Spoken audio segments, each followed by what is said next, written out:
Hello everyone. Assalamu alaikum warahmatullahi wabarakatuh. Today we came here to visit and we came to take advantage of morning and we also walked from our madrasa to here and also with me Hafiz Saab also came here. Would you like to say Hafiz Saab anything? क्या आप कुछ कहेंगे? जी, सुबह सवेरे पैदल चलने से सेहत के लिए बहुत ही फ़ायदेमंद है। इसलिए हम लोग हर रोज़ाना डेली का हम लोग जो है एक आते मामूल रहते बना हैं। लिया हूँ कि हम लोग पैदल चलेंगे और पैदल चलने से बहुत ही फ़ायदेमंद है।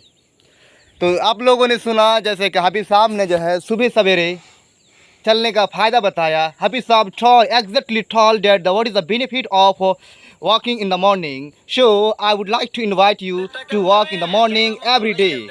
So dear brothers and sisters, so every day get up and start your day by walking and running. So you will be fit and may you